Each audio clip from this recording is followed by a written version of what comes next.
नमस्कार। मैं शाइना अरोड़ा कोचर लेकर आई हूँ आप सबके लिए कहानी हिफाजत। तो चलिए कहानी की ओर बढ़ते हैं। भैया, फाजिल्का की बस कहाँ से चलेगी? वो सामने 3 नंबर से। पर अभी तो 9 बजे हैं। बस 10 बजे लगेगी और 10:30 चलेगी। ठीक है भैया, थैंक यू। पल्लवी ने आज दिल्ली का बस स्टैंड पहली बार देखा था। बचपन से लेकर अब तक वो सिर्फ अपने पापा की कार में ही घूमी थी, या फिर 2-3 बार हवाई जहाज़ में। फाजिल्का में पली बड़ी पल्लवी दिल्ली में फैशन डिज़ाइनिंग का कोर्स कर रही थी। अपने मम्मी पापा से दूर अपनी सहेली के साथ पीजी में रहती थी। पल्लवी के मम्मी पापा की सालगिरह थी और अचानक उसके मन में आया कि क्यों ना वो इस बार अपने मम्मी पापा को सरप्राइज़ दे। इसलिए उसने शाम 6 बजे पूरी तैयारी की और बस स्टैंड के लिए निकल पड़ी। वो जानती थी कि उसका ये सरप्राइज़ उसके मम्मी पापा को गुस्सा ही दिलाएगा। अकेली लड़की का इस तरह पूरी रात बस में सफ़र करना खतरे से खाली ना था, और वो भी उस लड़की के लिए जिसने आज तक कभी ऐसी हिम्मत ना की हो। पल्लवी चुपचाप अपने सूटकेस पर बैठ गई और बस का इंतज़ार करने लगी। एक बार उसके मन में आया कि वो पीजी वापस चली जाए, पर तभी उसने सामने एक औरत को अपने बच्चों के साथ आते देखा। उसे थोड़ी तसल्ली हुई कि शायद वो भी उसकी बस में ही जाने वाली है। बस स्टैंड पर इतनी चहल पहल देखकर पल्लवी को मज़ा भी आ रहा था। कोई एक बस से निकलकर दूसरी बस की तरफ भाग रहा था, कोई अपने जूते पॉलिश करवा रहा था, कोई किसी न किसी स्टॉल से कुछ खरीद रहा था। तभी एक लड़का उसके पास संतरे और चूरन की गोलियां बेचने आया। पल्लवी ने आज तक संतरे की खट्टी मीठी गोली का स्वाद सिर्फ अपनी नानी की बातों में ही चखा था, और आज जब उसने सच में वो गोली खाई तो मानो झूम उठी। ठीक 10 बजे 3 नंबर पर फाजिल्का जाने की बस लग गई। पल्लवी ने कंडक्टर से टिकट खरीदी और बस में जाकर बैठ गई। अभी बस में सिर्फ कुछ ही लोग थे। पल्लवी बस में आते हर इंसान का चेहरा पढ़ने की कोशिश कर रही थी, ताकि वो अपने आप को तसल्ली दे सके कि वह सुरक्षित थी और उसे किसी से कोई खतरा ना था। तभी उसके साथ एक नौजवान आकर बैठ गए, जिन्होंने शायद पल्लवी की तरफ देखा भी नहीं। पर पल्लवी थोड़ा घबरा रही थी, बेचैन थी। पल्लवी ने सोचा, तभी उस नौजवान का पाँव पल्लवी के पाँव पर लगा। पल्लवी ने सोचा शायद उस आदमी ने यह जानबूझकर किया, पर साथ ही उस आदमी ने पल्लवी से कहा, I am sorry, I hope you are comfortable. It's okay, I am fine. फिर पल्लवी ने खिड़की से बाहर देखा।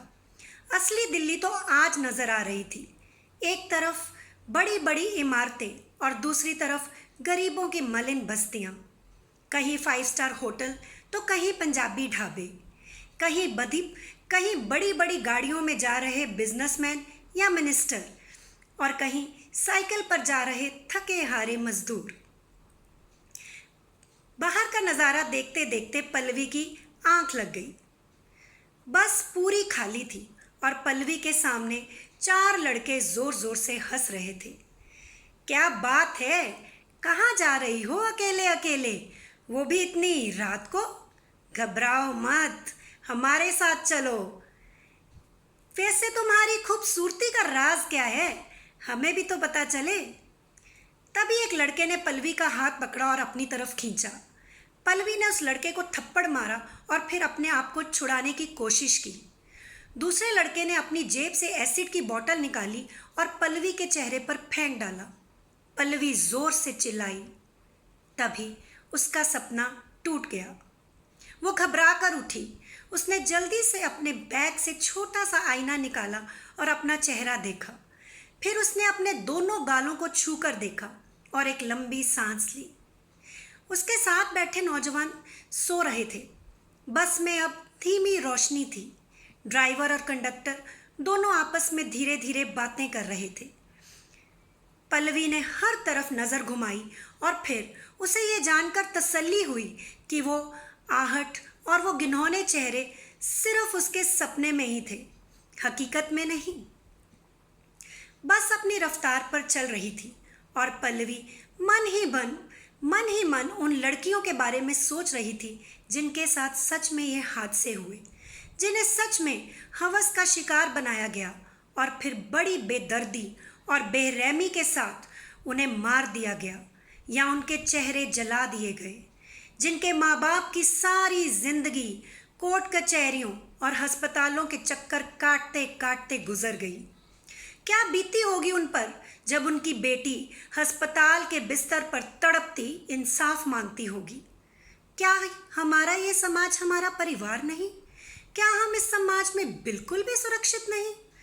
क्या किसी भी लड़की का अकेले घर से बाहर निकलना इतना बड़ा गुनाह है? आज ऐसी कितनी लड़कियां हैं जिन्होंने एसिड अटैक की वजह से अपने चेहरे की खूबसूरती खोई, आंखों की रोशनी खोई, पर इन सब के बावजूद अगर नहीं खोया तो अपना साहस, अपना आत्मविश्वास, अपना वजूद, क्योंकि उन सब में कहीं ना कहीं दुर्गा और काली का वास है। वो फिर से उठ खड़ी हुई, ठीक उस पक्षी फीनिक्स की तरह जो अपनी ही राख से दूसरा जन्म लेता है। आज ऐसी बहुत सी लड़कियां किसी ना किसी क्षेत्र में अपनी निपुणता दिखा रही हैं।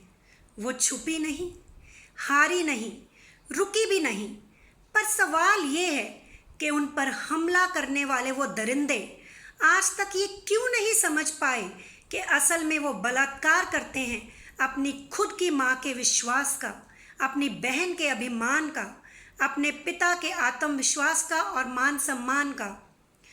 वो ऐसे शिकारी हैं जो खुद शिकार हो जाते हैं लोगों की नफरत के, उनकी बद्दुआओं के, और उनके ये कर्म एक अभिशाप बनकर उनके चरित्र पर हैवानियत का ऐसा ठप्पा लगा देते हैं जो किसी भी जन्म में कितने भी पाप धोने पर अपना दाग नहीं छोड़ता, और कभी ना कभी उन्हें अपने घिनौने कर्मों का परिणाम भुगतना पड़ता है, क्योंकि भगवान के घर देर है पर अंधेर नहीं।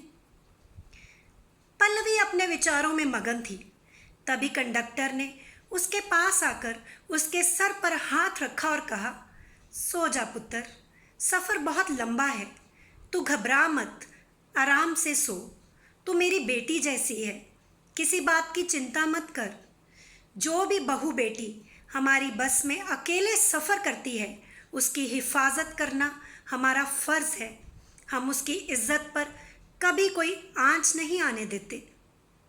पल्लवी ने मुस्कुराकर कंडक्टर को शुक्रिया कहा और इस बार मीठे सपनों में खो गई। धन्यवाद।